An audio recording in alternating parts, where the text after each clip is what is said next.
नमस्कार, मैं सुधांशु आपका स्वागत करता हूं। आज हमारे साथ हैं वरुण वशिष्ठ जी।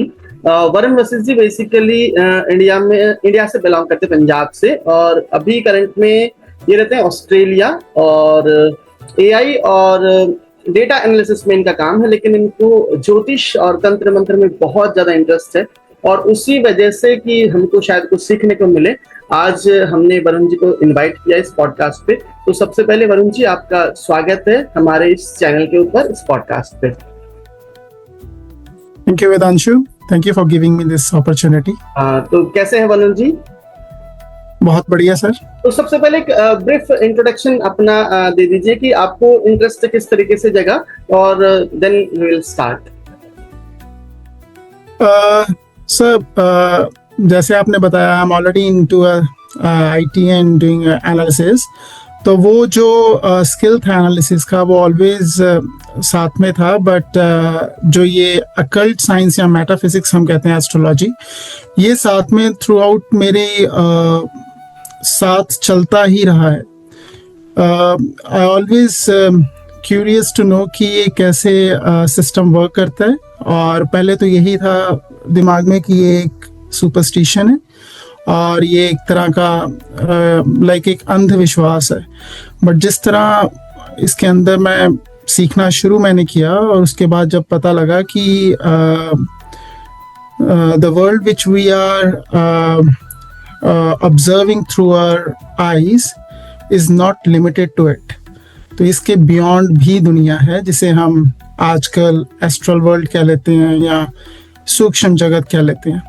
तो ये जो ज्योतिष है, एक तरह हमें इस मटेरियलिस्टिक वर्ल्ड से उस दुनिया तक पहुंचने का एक टूल है। तो हमारे पास ये इंस्ट्रूमेंट जौन सा है, इसको हम हॉरोस्कोप कह लेते हैं, और हॉरोस्कोप में फिर जितने भी ग्रह आ जाते हैं, राशि आ जाते हैं, नक्षत्र, ये सारी लेयर्स हैं जिनको कि आप डीकोड करते हैं। तो बीइंग ऑलरेडी इनटू एनालिसिस, तो वो एलिमेंट मेरे अंदर था पहले से ही, to analyse the patterns, sequence, और उसके बाद फाइंड आउट करना कि क्या रिजल्ट आ सकता है। यहाँ पर प्रेडिक्शंस आ जाती हैं। हम मटेरियलिस्टिक लेवल पर भी, बिजनेस लेवल पे भी हम करते हैं प्रेडिक्शंस कि ये अगर पैटर्न है तो बिजनेस की ग्रोथ कहाँ तक जाएगी। तो सिमिलरली जब आप एक ही पैटर्न्स को इधर देखते हैं हॉरोस्कोप में, तो आपका जो इंट्यूटिव माइंड है आपको उस हिसाब से डायरेक्शंस देता है। तो वो सेम चीज़ मेरे को इसके बीच में यहाँ पर एस्ट्रोलॉजी की तरफ ग्रेविटेट इस चीज़ ने किया।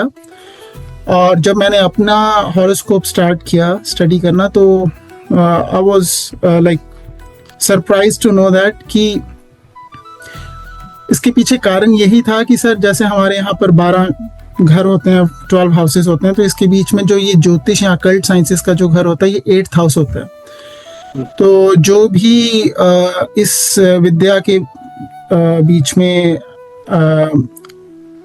घुसा हुआ है, या जो इस विद्या को सीख रहा है, या जो भी इसके बीच में रिसर्च कर रहा है, उनके आप देखेंगे कि 8th हाउस बहुत प्रोमिनेंट होगा, कोई ना कोई कनेक्शन होगा। विदाउट 8th हाउस आप अकल्ट में रिसर्च नहीं कर सकते। तो जब मैंने अपना देखा, तो sir, so I able to connect the dots there कि yes, it is already there. तो ये सब कुछ अब यहाँ तक आ गया है कि अब तो एस्ट्रोलॉजी एक पार्ट ऑफ लाइफ ही हो गया सर। अब तो कुछ भी देखते हैं तो उसके बीच में लगन से ही शुरू होती है चीज़, और देखते हैं कि कौन सा रूलिंग प्लैनेट चल रहा है और क्या इसका आउटकम हो सकता है। तो ये अभी शॉर्ट जर्नी मेरी अभी तक। हाँ जी। हाँ, थैंक यू सर। बेसिकली अगर बात करें तो जैसे बहुत सारे लोग मतलब आज भी इसको सुपरस्टिशन बोल रहे हैं, ये अंधविश्वास ही है। लेकिन जैसे मैं एक बहुत सिंपल चीज में अगर समझूं, तो ज्योतिष में हम धर्म की बात करते हैं। धर्म मीन्स अकॉर्डिंग टू नेचर चलना, नेचर के रूल्स को फॉलो करना। सेकंड वन इज, हम इसमें एस्ट्रोनॉमी की बात करते हैं, स्टार्स की बात करते हैं, उनकी पोजीशंस की बात करते हैं। इसमें हम कैलकुलेशंस की बात करते हैं, मीन्स मैथमेटिक्स, वो भी अपने आप में एक साइंस है। इसमें हम साइकोलॉजी की बात करते हैं, ह्यूमन साइकोलॉजी की, काउंसलिंग की बात करते हैं, तो वो भी अपने आप में, मतलब हम साइकोलॉजी को साइंस मानते हैं, मैथ्स को साइंस मानते हैं, एस्ट्रोनॉमी को साइंस मानते हैं। और इसी के अंदर हम आयुर्वेद की भी बात करते हैं, that is related to medical science. हम उसकी भी बात करते हैं, क्योंकि हम यहाँ बोलते हैं कि किस राशि की कौन सी प्रकृति है, किस ग्रह की कौन सी प्रकृति है, कौन सा किस एलिमेंट से बिलोंग करता है, अर्थ साइन, इसमें फायर साइन, वाटर साइन वगैरह, हम सबको रिजेंबल करते हैं, सबको कनेक्ट करते हैं। वात पित्त कफ की बात करते हैं, त्रिदोष की बात करते हैं, बीमारियों की बात करते हैं, वो भी अपने आप में एक साइंस है। इसमें हम मंत्र विज्ञान की बात करते हैं। मंत्र विज्ञान means related to vibrations, sound, energy, उसकी बात करते हैं। और इन सब का कॉम्बिनेशन जो है वो ज्योतिष है। लेकिन ये सब कुछ हम बातें तो करते हैं, लेकिन जब ज्योतिष की एक कलेक्टिव वे में जब हम बात करते हैं तो हम बोल देते हैं कि अंधविश्वास है। तो मुझे ये चीज बहुत अजीब लगती है कि हम सब चीज जानते हुए भी और पता नहीं क्यों इसको एक्सेप्ट करना नहीं चाहते, या फिर ऐसा भी हम मान सकते हैं कि एक मानसिकता है, इसको हम इंडियन मानसिकता कह सकते हैं, कि हम दूसरे को हमेशा ज्यादा वैल्यू देते हैं। वो हमारे ब्लड में भी है कि घर पे कोई मेहमान आया तो हम उसको बहुत इंपॉर्टेंस देते हैं। तो सेम चीज हम जब दूसरों को ज्यादा इंपॉर्टेंस देते हैं तो वहां पर हमने जब साइंस बेसिकली आया तो हमने कह दिया कि हर चीज प्रूवन है और उसको हमने मान लिया, जबकि हमको पता है कि साइंस में एज सच आज भी हम ज्यादा डिकोड नहीं कर पाए हैं चीजें। साइंस में भी जितने भी थ्योरीज वगैरह, जितने भी लॉज इनिशियली आए थे, वो भी सारे बाद में चेंज हो गए। जैसे बहुत बेसिकली बात करें कि डिस्कवरी ऑफ इलेक्ट्रॉन, उसके इलेक्ट्रॉन के बारे में जो कुछ भी जे थॉमसन ने बताया, जे थॉमसन को हमने नोबेल प्राइज दे दिया, मतलब नोबेल जो कम्युनिटी थी उसने प्राइज दिया, उनको नोबेल प्राइज दिया, ऑनर किया। सेम फिर इलेक्ट्रॉन के बारे में जब पीजे थॉमसन ने बताया तो उनको भी हमने मान लिया। किसी ने कहा इलेक्ट्रॉन पार्टिकल है, इलेक्ट्रॉन वेव है, फिर बोला गया कि नहीं, electron is dual nature, particle is well is wave. तो वहां भी हमने उनको मान लिया। लेकिन जब साइंस कहता है तो हम मान लेते हैं, कभी क्वेश्चन मार्क नहीं लगाते। लेकिन जब ज्योतिष कुछ कहता है तो फिर हम हमेशा क्वेश्चन मार्क लगा देते हैं कि नहीं यार, ऐसा तो नहीं है, ये तो पता नहीं सिर्फ किताबों में लिखा हुआ है और हमने मान लिया। जैसे कि एक बहुत बड़ी चीज है कि आज साइंस ने माना कि ये प्लेनेट है, और मतलब अगर हम बात करें तो हजारों वर्षों से हम नवग्रह मंत्र पढ़ते हैं, ब्रह्मा मुरारी त्रिपुरांतकारी भानु शशि भूमिस्थो बुधश्च। तो मतलब वहां पे हम बोल रहे हैं ये चीज की नव ग्रह है, 9 ग्रह हैं। उसके अलावा हम प्लूटो यूरेनस की भी बात करते हैं कि ये सारी चीजें। लेकिन फिर हम ये भी सोचते हैं कि उस टाइम पे उनको पता कैसे चला होगा कि ये हैं, मतलब बहुत सारी चीजें हैं। तो वहां पे हम आके क्वेश्चन मार्क लगाते हैं कि नहीं, ऐसा नहीं हुआ होगा। जैसे रिसेंट मैं आपको केस बताता हूँ, मेरे साथ हुआ। मुझे एक फेसबुक पे ग्रुप मिला, उसका ग्रुप का नाम था एग्जैक्टली मुझे नाम याद नहीं आ रहा, कि एस्ट्रोलॉजी इज साइंस और मिथ, काइंड ऑफ इसी तरीके से। और मैं क्या एक नीट जेई की फैकल्टी रहा हूँ, तो मेरा इंटरेस्ट है, मतलब शुरू से फैमिली बैकग्राउंड भी कह लो, ज्योतिष में इंटरेस्ट था, और साइंस भी, जैसे मेरे पास मास्टर्स डिग्री है वो भी साइंस में है। तो मैंने हमेशा चीजों को रिलेट करना सीखा। तो मुझे लगा शायद इस ग्रुप से मुझे बहुत कुछ सीखने को मिलेगा, और मैंने वो ग्रुप ज्वाइन किया। तो उसके जो एडमिन थे, उनसे मैंने कई बार बात करने की कोशिश की, बट कभी बात नहीं हो पाई।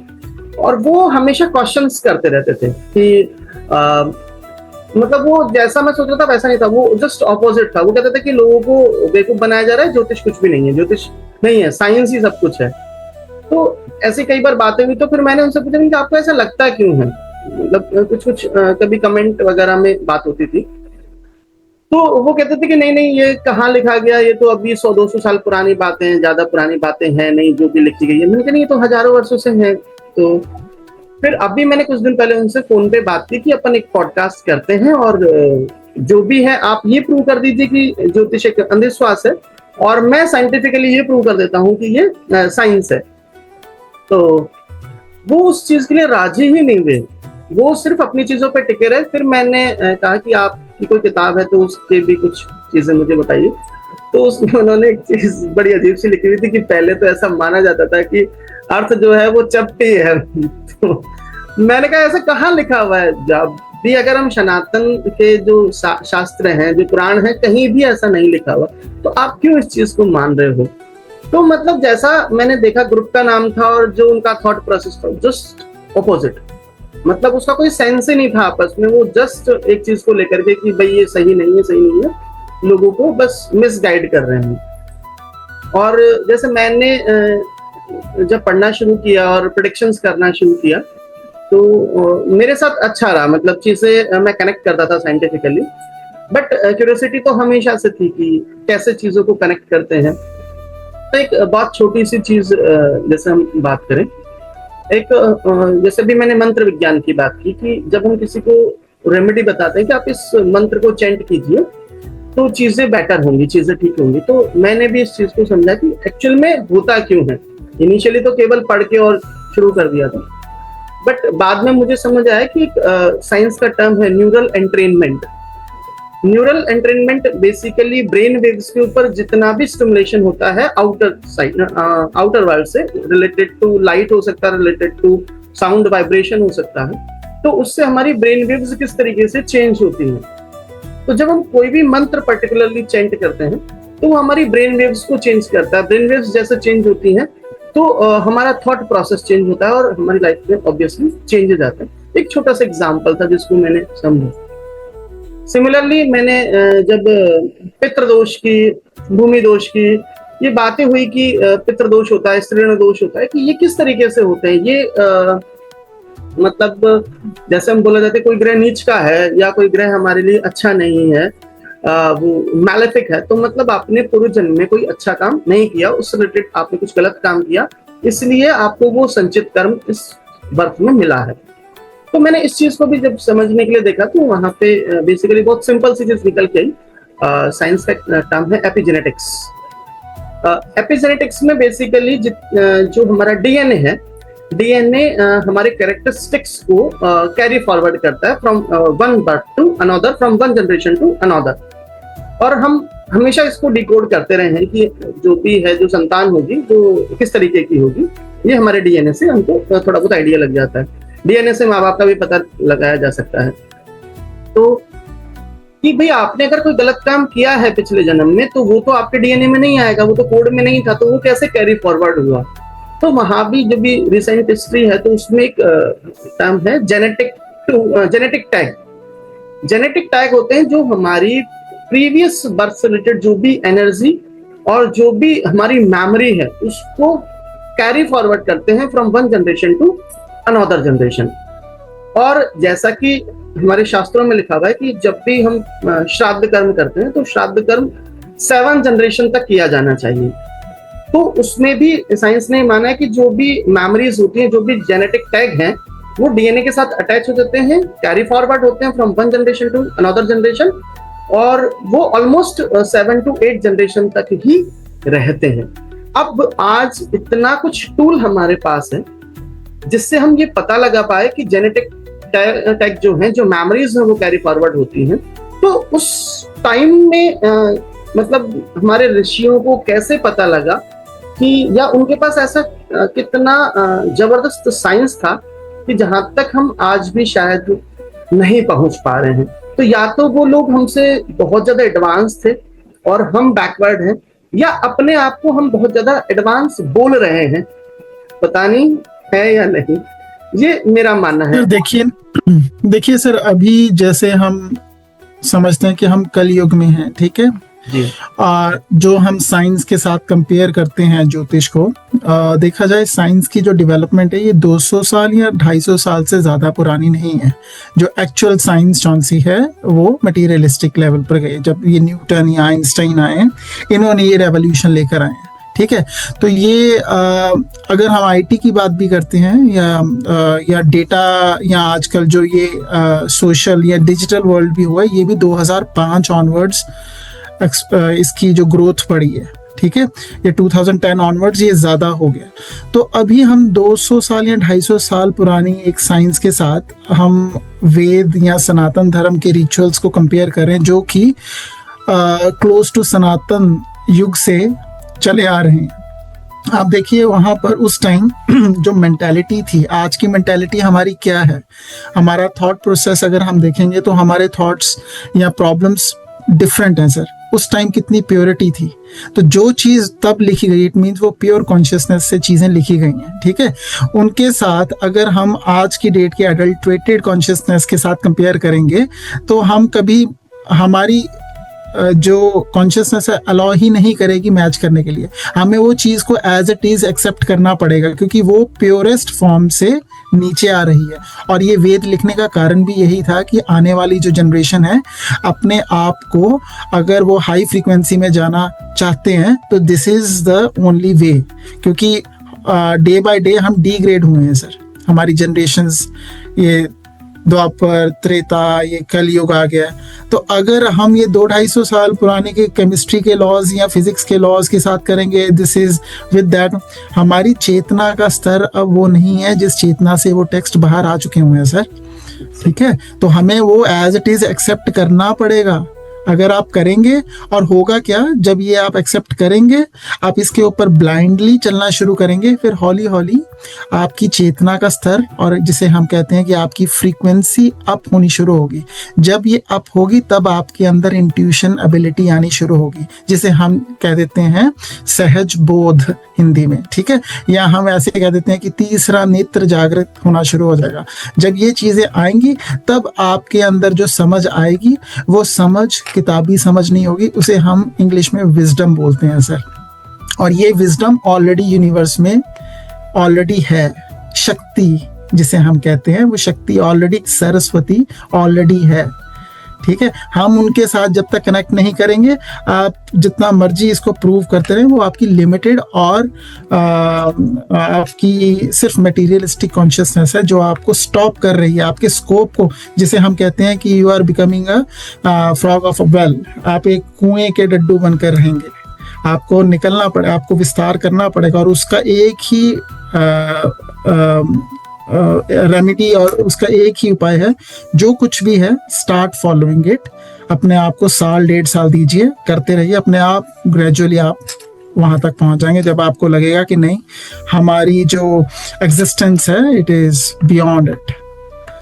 तो मैं इस चीज को एक्सेप्ट अब करता ही नहीं कि you can't compare a science with something जो कि इतने 1000 years पुरानी विद्या है, और आप 200, 250, 300 साल, 400 साल पुरानी चीजों के साथ कैसे कंपेयर कर सकते हैं सर?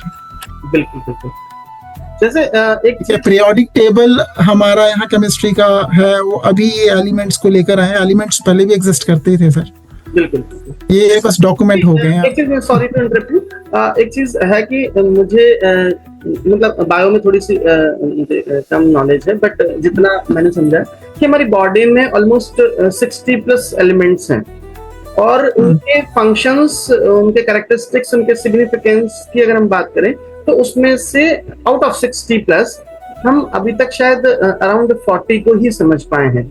बाकी का तो पता ही नहीं कि वो हमारी बॉडी में एक्चुअल में कर क्या रहे हैं, उनकी फंक्शनिंग किस तरीके से, वो उनका सिग्निफिकेंस क्या है। तो मतलब जैसे पुराणों में लिखा गया है कि यथा पिंडे तथा ब्रह्मांडे, जो कुछ हमारे अंदर है बाहर है। और मुझे तो ऐसा लगता है कि अगर हमने पीरियोडिक टेबल में 100+ एलिमेंट्स बोल दिया, जिसमें बहुत सारे मतलब 80+ ही है, तो बाकी नेचुरल जो है, बाकी तो आर्टिफिशियल है, तो हो सकता है कि हम डिस्कवरी नहीं कर पाए हो कि हमारी बॉडी में शायद 80+ एलिमेंट्स होंगे, छोटी सी चीज।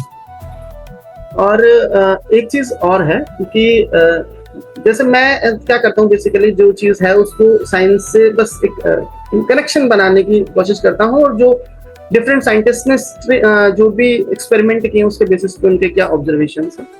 तो ऐसा कहा जाता है, जैसे आज भी हमारे जो पेरेंट्स होते हैं वो बोलते हैं, या जहाँ भी हम होते हैं, हमारे गुरु वगैरह जो स्पिरिचुअल टीचर्स हैं वो भी बोलते हैं कि सबसे बड़ी और सबसे अच्छी चीज है आज के टाइम पे सत्संग। ये सत्संग करना चाहिए। ये हमेशा शायद आपने भी कभी सुना होगा कि सत्संग करने से अच्छी संगति आती है, और अच्छी संगति से हमारे भाव होते हैं, और जैसे हमारे भाव होते हैं वैसे ही बाकी चीजें होती हैं, वैसे ही हमारे कर्म होते हैं। तो मैंने इस चीज को पकड़ा, संगति को, सत्संग को बेसिकली। तो बेसिकली सत्संग में होता है क्या कि बहुत सारे लोग एक ही जगह पर बैठ के और कोई मंत्र चैंट करते हैं, कुछ भी भजन गाते हैं, कुछ भी इस तरीके की कोई रिचुअल करते हैं। एक साइंस में टर्म है मॉर्फिक रेजोनेंस, अगर आपने तो मॉर्फिक रेजोनेंस बेसिकली एक कलेक्टिव रिचुअल है कि जब बहुत सारे लोग एक ही जगह पे रह करके कोई चीज परफॉर्म करते हैं या मंत्र पढ़ते हैं, तो उसका जो इफेक्ट है वो उस जो जाति है, जो भी जैसे ह्यूमन हो गए तो ह्यूमन के अंदर उसका इफेक्ट बहुत जल्दी आता है। और इसका एक रिसेंट जो एक्सपेरिमेंट है वो जापान में हुआ। तो जापान में बेसिकली क्या किया कि वहाँ के जो स्कूल्स के अंदर जो उनकी एक नॉर्मल प्रेयर चलती थी, तो वहाँ के बच्चों, वो जापानी लैंग्वेज में थी, तो वो बच्चे वहाँ पे रेगुलर बेसिस पे उसको चैंट करते थे, वो उनको बहुत अच्छे से याद थी। और एक प्रेयर थी जो वो कभी कभी कुछ स्पेशल डेज पे ही उसको रिसाइट करते थे, बोलते थे। ये दोनों पॉइंट्स जो एक रेगुलर बेसिस पे जापानी बच्चा बोल रहा है और एक जो कभी कभी बोल रहा है, इनको उन्होंने यूके में सिखाया बच्चों को, जापानी लैंग्वेज में ही। तो जब वहां पे उनकी लैंग्वेज थी इंग्लिश और वहां पे उन्होंने जापानी लैंग्वेज में बच्चों को कुछ सिखाया, प्रेयर सिखाई, तो वहां पे ये नोटिस किया गया कि जो जापानी बच्चे रेगुलर बेसिस पे जो प्रेयर कर रहे थे, वो बच्चों ने यूके में बहुत जल्दी याद की, रिस्पेक्टिव सेकंड वन, उसको उसमें टाइम लगा। तो बेसिकली एक कलेक्टिव प्रोसेस हुआ, कलेक्टिव चीज हुई, उसका इफेक्ट उस जाति से रिलेटेड चाहे वो कहीं भी हो तो वो होता है। ये ऐसा एक्सपेरिमेंट चूहों के ऊपर भी हुआ है, एग्जैक्टली मुझे वो याद नहीं है, कि एक पर्टिकुलर जगह पे आपने उनको कोई चीज सिखाई, दूसरी जगह पे जहां उन चूहों से रिलेटेड कोई चूहा नहीं था, उसको जब आपने सिखाई तो उन्होंने उसको बहुत जल्दी अडेप्ट कर लिया। तो ये मॉर्फिक रेजोनेंस, इसीलिए कहा जाता है कि संगति करनी चाहिए, सत्संग करना चाहिए, जिससे अच्छा रहता है इंसान का मन भाव, उसकी जो भी इच्छाएं हैं वो पॉजिटिव होती है, मतलब उसका थॉट प्रोसेस सकारात्मक पॉजिटिव बनता है। तो मतलब ये बेसिकली छोटी छोटी चीजें हैं जिनको हम ज्योतिष में या हमारे बाकी चीजों से, रिचुअल से कनेक्ट कर सकते हैं।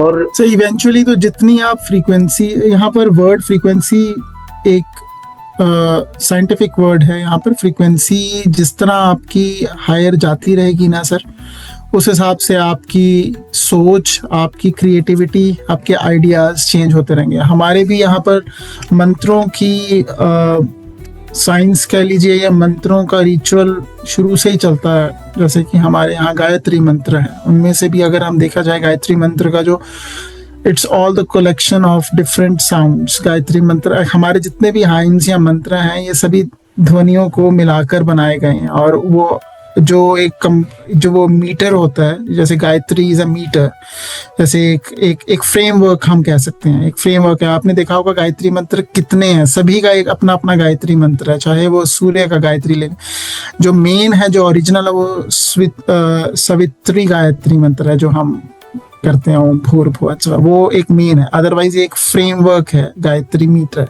उसके बीच में आप जो भी आप इंक्लूड कर लेंगे वो उस डाइटी का वो या गॉड एंड गॉडेसेस का वो स्पेसिफिक मंत्र बन जाएगा। हमारे यहाँ पर गायत्री में भी यही प्रूव है। अब तो खैर इसके ऊपर आई थिंक कई हॉस्पिटल्स ने, लाइक एम्स ने लास्ट टाइम किया था, इसके ऊपर रिसर्च की थी जब उन्होंने ब्रेन स्कैन MRI हाँ किया था, तो वो देखा कि हाँ ये जो साउंड्स होती हैं ये आपके न्यूरॉन्स पे इफेक्ट डालती हैं। और वैसे भी सर गायत्री मंत्र हमारे सनातन धर्म में सबसे प्रोमिनेंट इसलिए बोला जाता है क्योंकि इसके बीच में जो मेन साउंड है, जो पूरे मंत्र के बीच में, वो धी साउंड है। धी अगर आप बोलोगे ना, बुद्धि से आया, बुद्धि, धी मतलब this is the sound which actually opens your intuition abilities, जो आपको और ओपन करती है, ब्रह्मांड के साथ जोड़ती है। तो अगर आप गायत्री मंत्र बोलेंगे उसमें धी और फिर उसके बाद धियो आता है, फिर ध की साउंड आ रही है, तो आप एक स्पेसिफिकली ये पॉइंट्स पे जाएंगे तो आपको पता लगेगा कि ये जो ये मंत्र बनाए हैं ये इनका मेन इफेक्ट कहाँ पर काम करता है। इसलिए आपने देखा होगा कि गायत्री परिवार है, या हमारे स्कूल में भी हम कहते थे कि गायत्री मंत्र बोलो। ये बच्चों के लिए इसलिए अच्छा क्योंकि धी जौन सा है ये आपके दिमाग के ऊपर उस एरिया को एक्टिवेट करता है जहाँ से आप ज़्यादा ओपन हो जाते हो। आप कलेक्टिव कॉन्शियसनेस यहाँ पर हम डालेंगे, जो कि I am sure you know about Carl Jung's theory. Again, he is one of the prominent figure in modern psychology. Sigmund Freud I am sure you know about Sigmund Freud. ये सभी ये जो हैं ये मॉडर्न साइकेट्रिस्ट या psychology में है। इन्होंने एक ह्यूमैनिटी को स्टडी किया और उसके बाद इन्होंने काफ़ी वर्क किया हुआ। तो Carl Jung was a student of Sigmund Freud. तो इन्होंने भी सिगमंड फ्रॉइड ने बताया कि how this collective consciousness work. Collective consciousness है क्या, जैसे हम चेतना कहते हैं अपनी। तो ये जो गायत्री मंत्र है, ये जब हम आप करते हैं तो बेसिकली आप अपने आप को, आप अपनी लिमिटेड सोच को या कॉन्शियसनेस को आप कलेक्टिव या ब्रह्मांड की ऊर्जा के साथ, जिसे हम सरस्वती का एक एलिमेंट मान लेते हैं, देवी सरस्वती, यहाँ की वो जो प्योर विजडम की जो हमारी डाइटी हैं, उनके साथ आप जब कनेक्ट करते हैं तो आपके अंदर विजडम डाउनलोड होते हैं sir. You don't need to read each book for a specific topic. एक बार अगर आप वहाँ पर अपने आप को कनेक्ट कर लेते हैं तो आपको चीज़ें सही गलत अपने आप पता लग जाएंगी। तो ये मंत्रों का बेसिकली तत्व है। जब आप मंत्र चांट करते हैं, बेसिकली आप अपने, चाहे वो आप अपने चक्रास कह लीजिए या जो मर्जी टर्म यूज कर लीजिए, actually you are opening yourself. Your brain is now accepting something which your logical mind is stopping you. बिल्कुल। ये मतलब आपकी नॉलेज बहुत अच्छी है, बहुत शार्प है इसमें, जो मैं देख पाया अभी तक। और कोई ऐसी I can give you the reason behind this, sir. Again, as I said you that I am living astrology, like मेरी पूरी लाइफ में एक एस्ट्रोलॉजी एक उतर चुकी हुई है। My Mercury is exalted, sir. So whatever you are actually receiving from me is not to me, thanks to the Mercury which is exalted in the 9th house. Again, the higher learnings. जैसे आपने बताया ना कि अभी मतलब गायत्री मंत्र को इतने अच्छे से आपने डीपली एनालिसिस इसकी बताई, तो मैं भी जब कोई मेरे पास आता है, वो कहता है कि बच्चे का पढ़ाई में मन नहीं लगता, वो पढ़ नहीं रहा, परफॉर्मेंस अच्छी नहीं है, वैसे इनको हम तीनों चीजों को डिफरेंट हाउस से देखते हैं, बट फिर भी मैं उनको एक बहुत सिंपल सी चीज हमेशा बोलता हूँ कि बच्चे को बोलिए कि गायत्री मंत्र को बोलना शुरू करे, उसको चेंट करना शुरू करे डेली बेसिस पे। तो और वहां पर नो डाउट मुझे हमेशा पॉजिटिव रिजल्ट मिले हैं, और पेरेंट्स ने फोन करके बोला है कि हाँ अब उसमें चेंज है, अब उसका पढ़ने में मन लगने लगा है और परफॉर्मेंस भी बेटर हुई है उसकी। तो ये कुछ चीजें हैं जो मैंने हमेशा से मतलब मैं नोटिस करता हूँ चीजों को। जब मैं किसी को रेमेडी बताता हूँ तो मैं बात करता हूँ कि कुछ इफेक्ट हुआ या नहीं हुआ, और बेसिकली इसका भी वो साइंस वही है कि आप जब डोनेशन करते हो तो उसका एक अपना इफेक्ट आता है।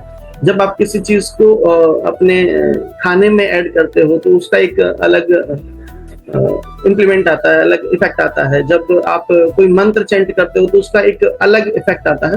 तो हमारी बॉडी के अंदर डिफरेंट चीजें, डिफरेंट चीजों को हम अलग अलग तरीके से समझ सकते हैं, उनको एनहांस कर सकते हैं, उनको हम सप्रेस कर सकते हैं।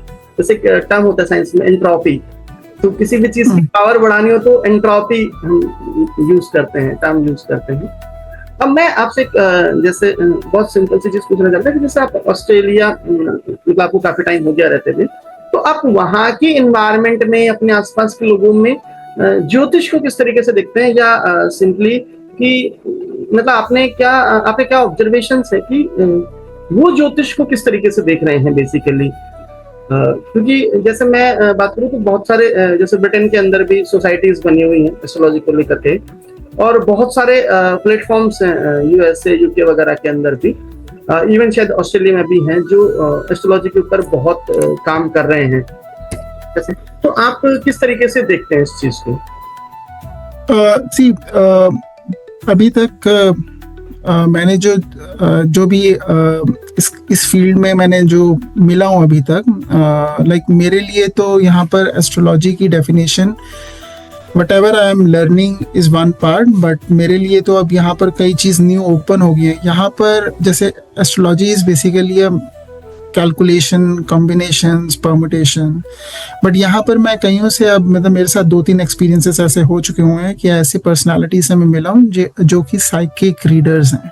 They don't need actually mathematics और कौन सा लगन है, टाइम बताओ, they just there and they tell you whatever you ask. Like हमारे यहाँ पर विद रिस्पेक्ट बागेश्वर धाम है, ठीक है, तो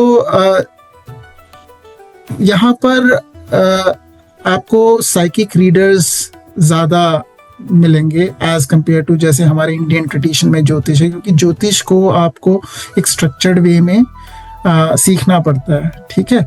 बट जो साइकिक एबिलिटीज होती हैं ये आप कई बार इनहेरिट कर लेते हो अपने पास्ट बर्थ से, एग्जैक्टली। ठीक है। तो यहाँ पर मैं अभी मेरे साथ 2-3 इंसिडेंट्स हो गए हैं, एंड जब भी ऐसी पर्सनालिटीज मिलती हैं तो हमारा टॉपिक सेम कॉमन इंटरेस्ट होता है, तो हम अकल्ट की बात ही करते हैं। एंड जब कुछ क्रॉस क्वेश्चंस हो रहे थे, and the lady told me something and I was amazed. she actually an astrologer। तो मैंने उनसे पूछा कि ठीक है, आई अंडरस्टैंड, और मैंने उनको अपनी कोई डिटेल भी नहीं दी, सिंपली 1-2 चीजें जैसे लगन और 1-2 चीजें बताई।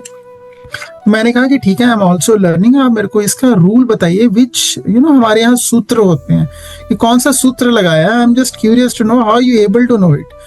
वो कहे, मतलब उनका रिप्लाई था कि इसमें मैंने कोई वो नहीं लगाया, it was just a intuition I received and the prediction was so accurate there. तो जब आप ऐसी चीज़ों से मिलते हैं तो आपको लगता है कि जो भी हम सीख रहे हैं एस्ट्रोलॉजी, ये सिर्फ लिमिटेड यहाँ तक नहीं है, इसके आगे भी बहुत कुछ है।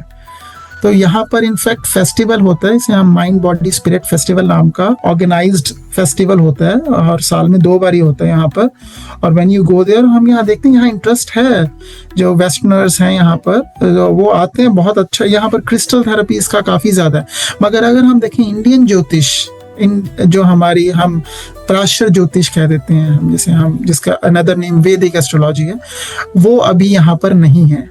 यहाँ पर अभी भी जो सीकर्स हैं वो टैरो रीडर्स के पास जाएंगे या साइकिक रीडर्स के पास जाएंगे। सो अगर अपने आप को देखूं, I would like to introduce here Parashar Jyotish here, and अगर मेरे को कुछ इस तरह का एक्सपोजर मिल जाए कि साइकिक एबिलिटीज मेरे को उनसे सीखने में मिल जाए, तो जो ये हाइब्रिड कॉम्बिनेशन बनेगा, ये प्रेडिक्शंस को नेक्स्ट लेवल तक ले जाएगा। बिल्कुल बिल्कुल, ये चीज तो मैं भी कुछ लोगों से ऐसा मिला हूँ, और शायद मतलब बहुत अर्ली एज में मैंने ये सब स्टार्ट कर दिया था। मुझे आज भी याद है कि मेरी जो फर्स्ट ट्रेडिंग थी, उस टाइम मुझे ज्योतिष की कोई नॉलेज नहीं थी, वो भी इसी तरीके से आई थी। और मैं I think I was in 5th class, तो जब मैंने ये स्टार्ट किया था और मेरा इंटरेस्ट इसमें बनता चला गया, उसी टाइम से फैमिली एनवायरनमेंट भी था। मेरे फैमिली में बेसिकली कोई ज्योतिष नहीं करता, बस हाँ लिटरेचर का हमको शुरू से बहुत अच्छा एक एडवांटेज मिला फैमिली की वजह से। पूजा पाठ, हवन, ये चीजें हमको बहुत मिली स्टार्टिंग से। आज भी हमारी फैमिली में मॉर्निंग में सबसे पहले हवन होता है, उसके बाद सारी चीजें होती हैं। तो वहां से जब इन चीजों को सीखा तो फिर बहुत इंटरेस्ट आया, और मतलब साइंस पढ़ा, फिर कनेक्शन, जब चीजों को कनेक्ट किया तो बहुत कुछ समझ आया कि हमारे जो पूर्वज थे वो हमसे बहुत ज्यादा इंटेलिजेंट थे। शायद हम आज भी उनकी चीजों को डिकोड नहीं कर पा रहे। बेसिकली हम साइंस में कर यही रहे हैं कि उसको डिकोड कर रहे हैं। और आपने थोड़ी देर पहले एक बात बोली थी कि साइंस ज्यादा पुराना नहीं है, तो हम जितनी भी थ्योरीज वगैरह देखते हैं, जितने भी लॉज देखते हैं, वो बेसिकली 1500 to 1800 के ही हैं। और इसके ऊपर खैर अभी किसी और दिन अपन डिस्कस कर सकते हैं, क्योंकि एक अलग चीज है कि इसका रीजन जो मुझे समझ आता है वो रीजन कुछ और है, जिसको हम साइंस मान के बैठे हैं। शायद वो किताबों को ही डिकोड करके अलग तरीके से उन्होंने उस चीज को लिख दिया, ऐसा मुझे लगता है। हमारी सर नॉलेज के साथ व्हाट वी कैन सी, हमारी ना ईगो फैक्टर बहुत ज्यादा सॉलिड हो रहा है। कैसे हम 4 किताबें पकड़ लेते हैं, 2-4 डिग्रियां ले लेते हैं, और हमें लगता है कि we are now comes into a elite category, और हम कहते हैं कि हमने ये किया हुआ है। और ये तो यहाँ पर actually we are creating a boundaries for ourself. हम जो भी नॉलेज लेते हैं हम उसको एक नॉलेज की तरह रखें, बट हमें ओपननेस चाहिए। जितना हम ओपन होंगे उतने ही हम फर्स्ट ग्राउंडेड रहेंगे। ग्राउंडेड मीन्स यहाँ पर हमारी जो एलिमेंट ऑफ ईगो है वो हमारी डिल्यूटेड रहेगी, हम एक प्योर ह्यूमन बीइंग बने रहेंगे। तो अभी जितने भी ये इसका ऑपोजिट लाइक अपोज करते हैं, बेसिकली आप देखेंगे दे आर बेसिकली कोई ना कोई डिग्री लेकर बैठे होंगे। वो एक्चुअली अपने आप को वो उन्होंने रोका हुआ है, मतलब कि रुके हुए हैं वो कहीं ना कहीं। तो वरुण जी आज यहीं इसको विराम देते हैं और आप चाहें तो और आगे कर सकते हैं कंटिन्यू, अगर क्या आप क्या चाहते हैं?